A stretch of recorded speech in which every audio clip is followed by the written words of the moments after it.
Voilà, bismillah ar-Rahman ar-Rahim. Donc nous allons entamer la deuxième partie de la cinétique chimique. Donc j'espère que vous avez travaillé la première partie, hein, et qui va vous permettre de suivre cette deuxième partie, que je vais commencer par un petit rappel sur ce qu'on a fait la séance passée.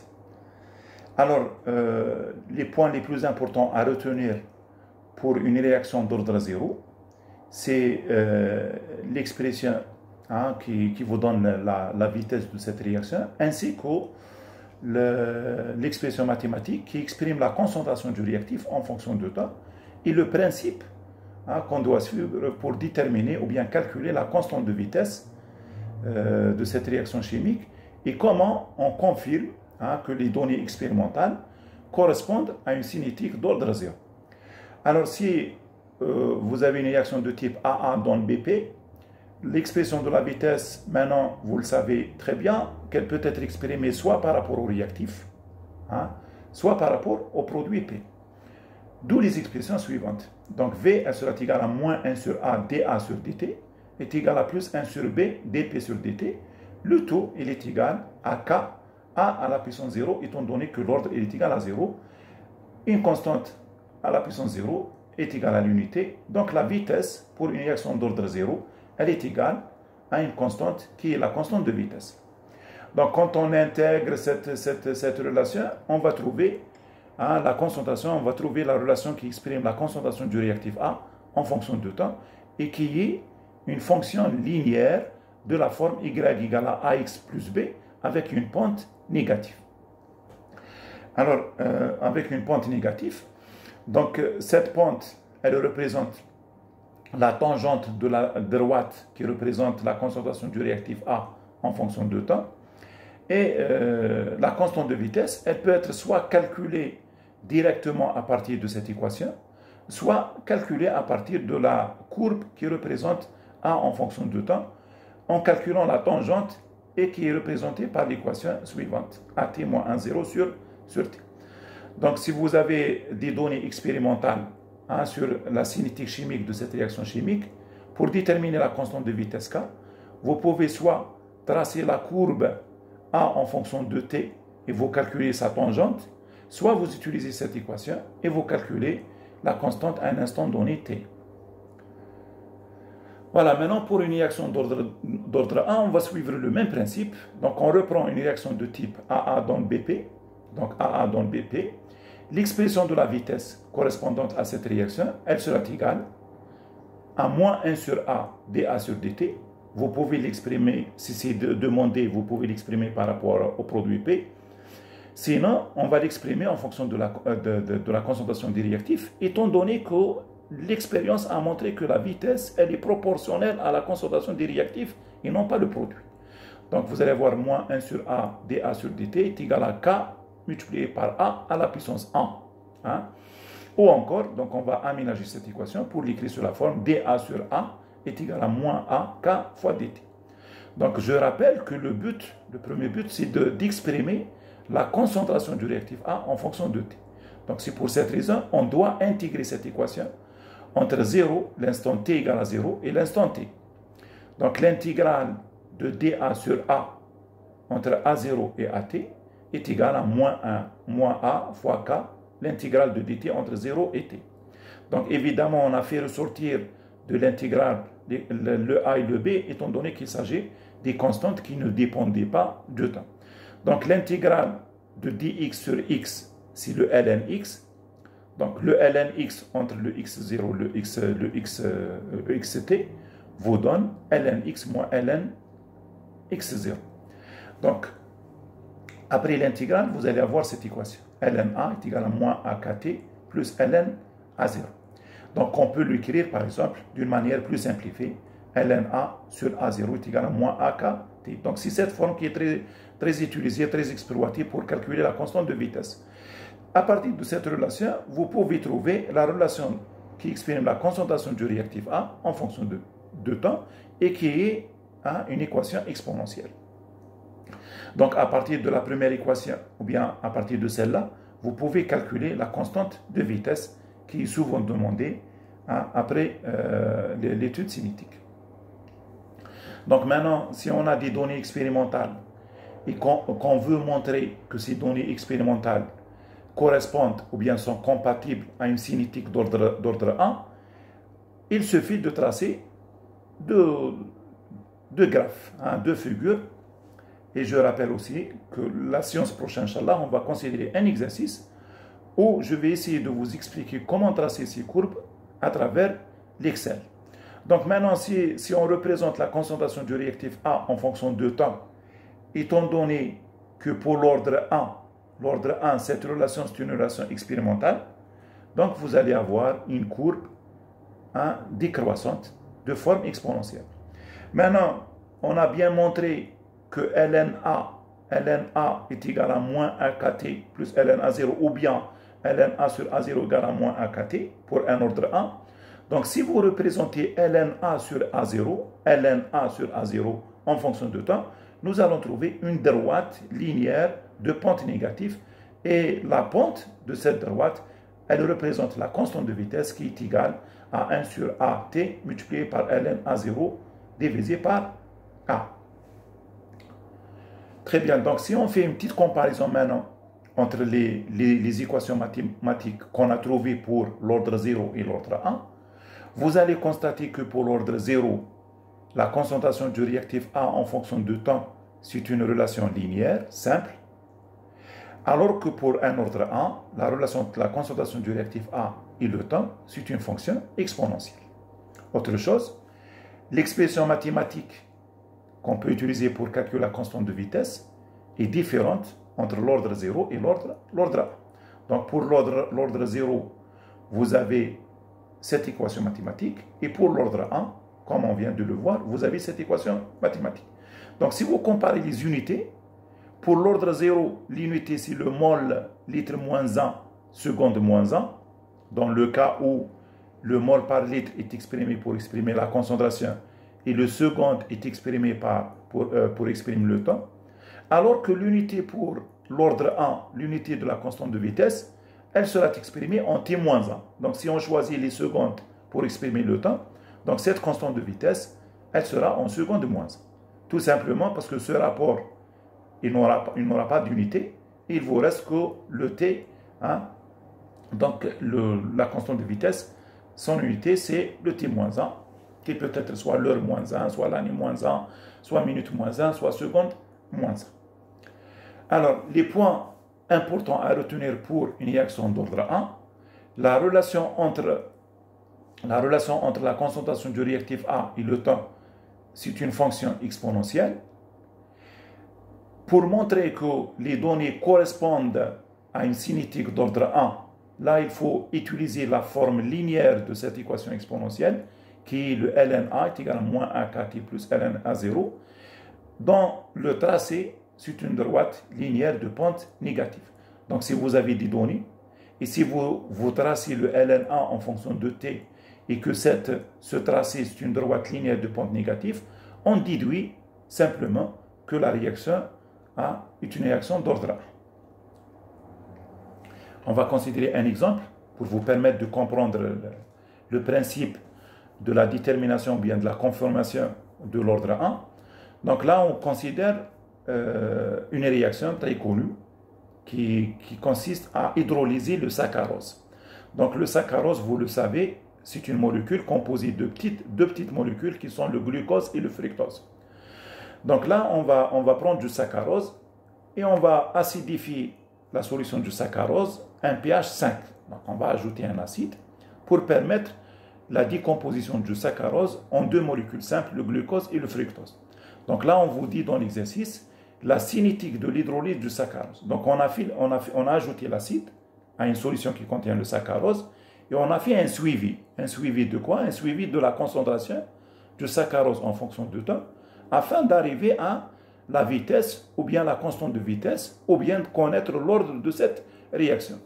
Donc la cinétique de l'hydrolyse du saccharose a été étudiée à 25 degrés C et un pH 5. Donc vous avez la réaction, hein?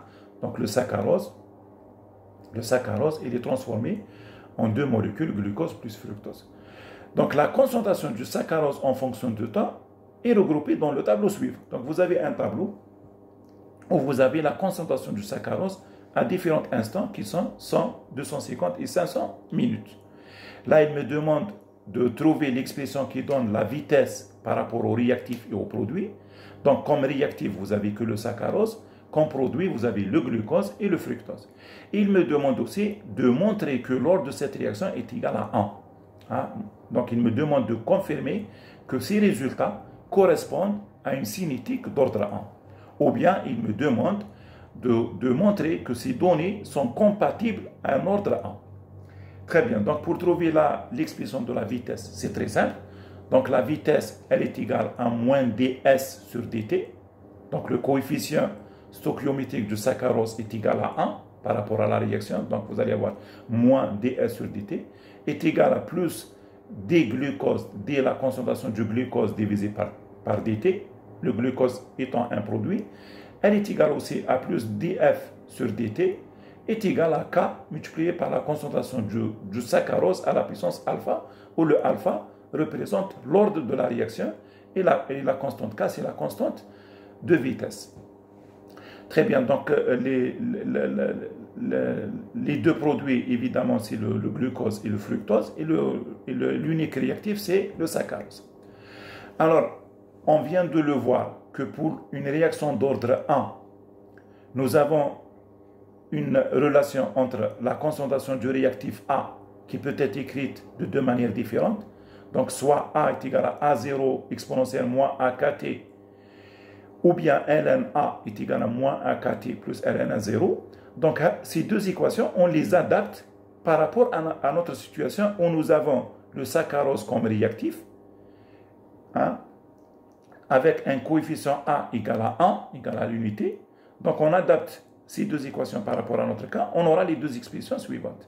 S est égal à S0 exponentielle moins KT, ou bien ln S égale à moins KT plus ln S0. Alors maintenant, pour montrer que les données, les résultats présentés dans le tableau correspondent à une réaction d'ordre 1, soit on trace S en fonction de T et qui doit être une fonction exponentielle, et pour confirmer ça, on trace le ln S sur S0 en fonction de temps et qui doit être une droite linéaire de pente négative. Alors pour tracer, pour montrer que la réaction est d'ordre 1, donc vous avez à tracer la relation ln S en fonction de temps. Et le calcul de la constante de vitesse, on va le faire soit à partir de la courbe, soit à partir de l'équation mathématique. Très bien. Donc, à partir des résultats donnés, on va calculer le rapport ln(S) sur S0. Donc, pour calculer le rapport ln(S) sur S0, je calcule tout d'abord le rapport S sur S0. Donc, par exemple, à l'instant t égale à 0, la concentration du saccharose, elle est égale à S0, donc le rapport est égal à l'unité. Et par conséquent, le ln de l'unité, c'est 0. On fait la même chose. Donc là, pour calculer le rapport S sur S0 après 100 minutes, je divise la concentration à 100 minutes par la concentration initiale, on trouve 0,865.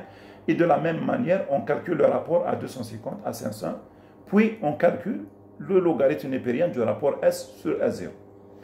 Alors là, vous voyez que si je représente la concentration du saccharose en fonction de temps, la courbe, c'est une courbe descendante qui ressemble à une fonction exponentielle, alors que si on représente le ln S sur S0, le ln S sur S0 en fonction de temps, la relation, c'est une droite parfaitement alignée, donc c'est une droite de pente négative.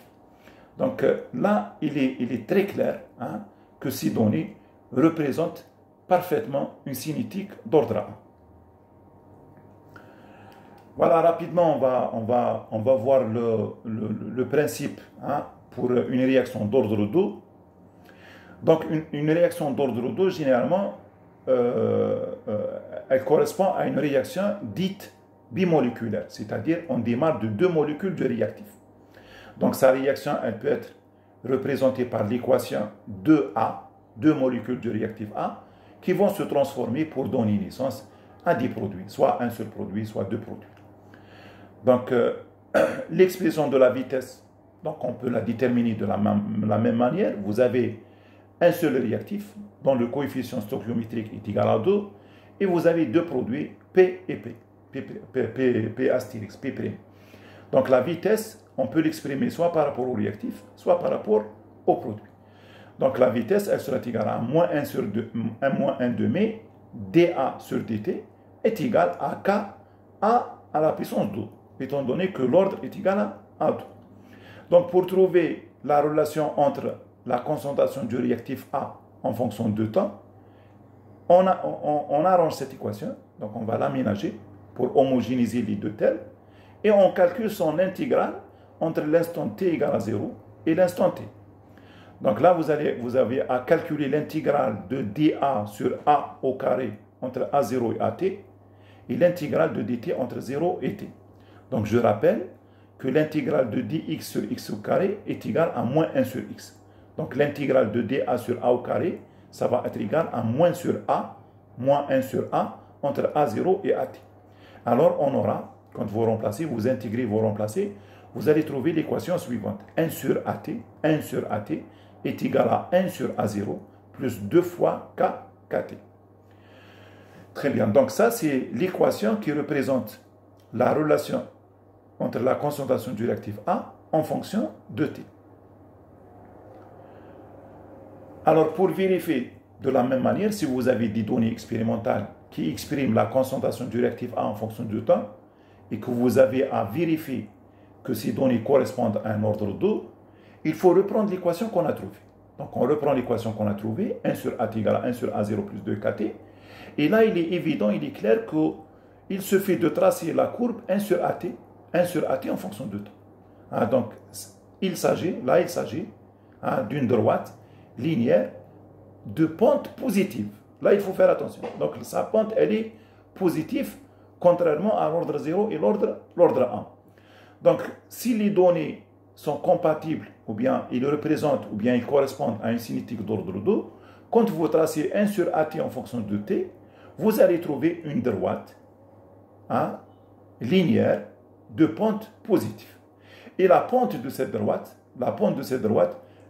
elle est égale à la constante de vitesse dont l'équation mathématique est la suivante. Donc K, elle sera égale à 1 sur 2t multiplié par 1 sur A moins 1 sur A0. Donc si vous remplacez les concentrations par leur unité qui est considérée dans ce cas le mol par litre, et le T, vous allez trouver comme unité le T-1, mol-1, litre par litre.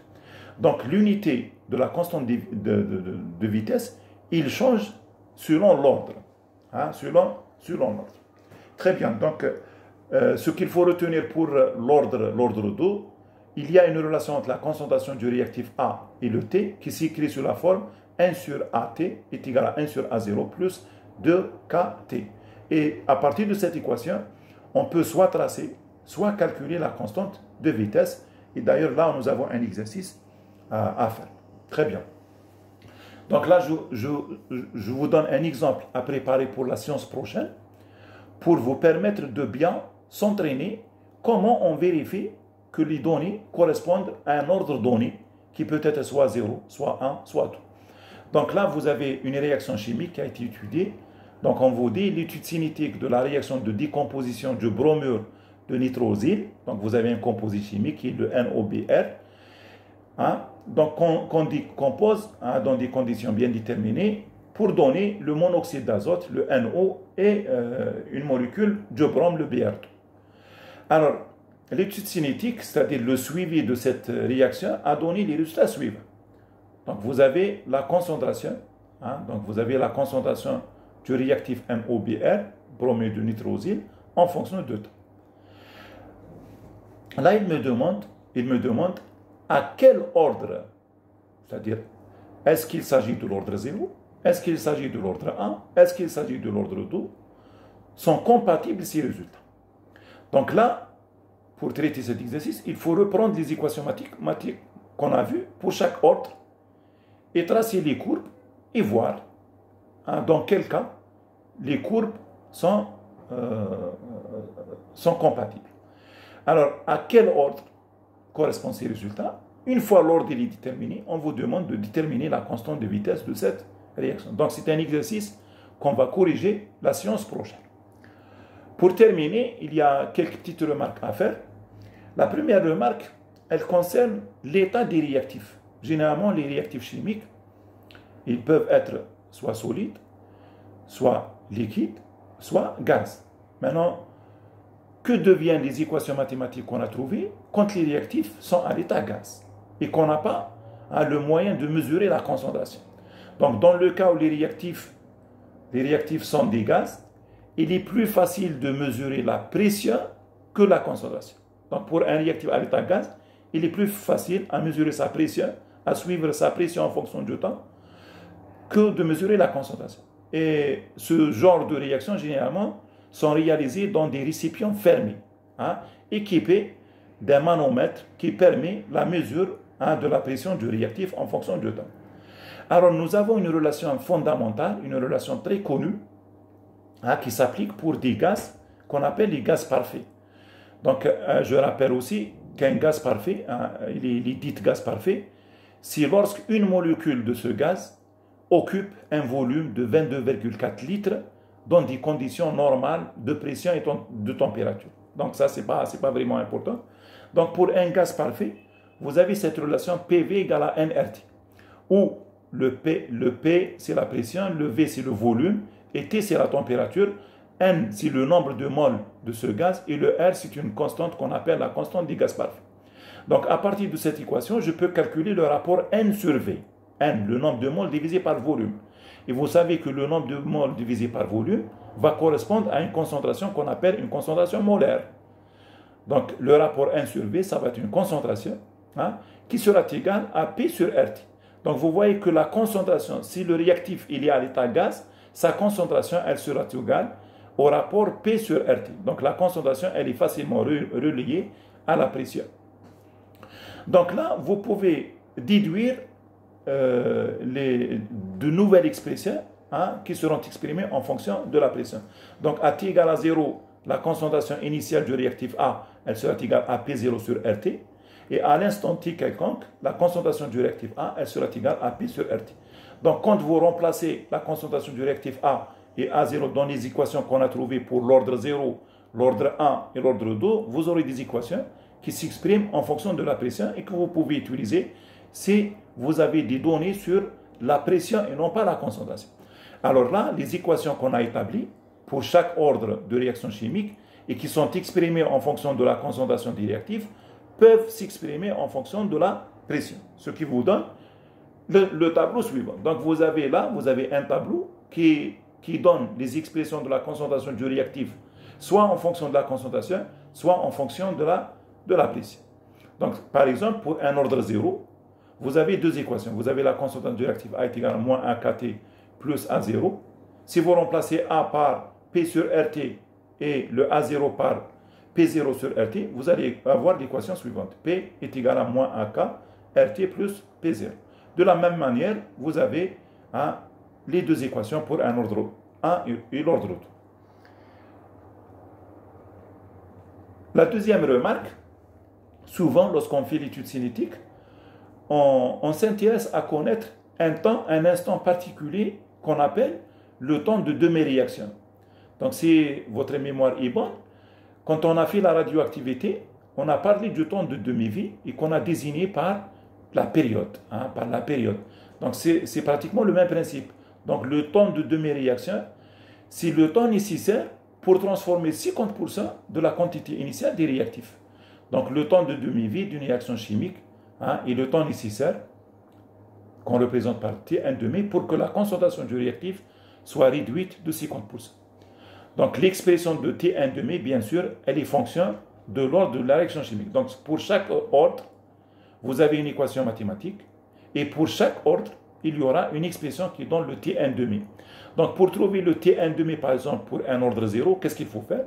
Il faut fixer le A à une valeur égale à A0 sur 2. A0 sur 2, c'est 50%. Et là, vous arrangez cette équation pour trouver cette équation mathématique.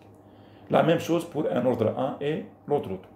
Donc, essayez de retravailler cette deuxième vidéo, de l'écouter 2-3 fois. S'il y a des choses que vous n'avez pas compris, on va trouver le moyen pour répondre à toutes les questions que vous avez.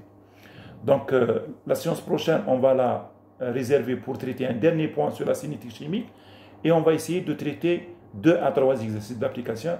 Merci pour votre attention.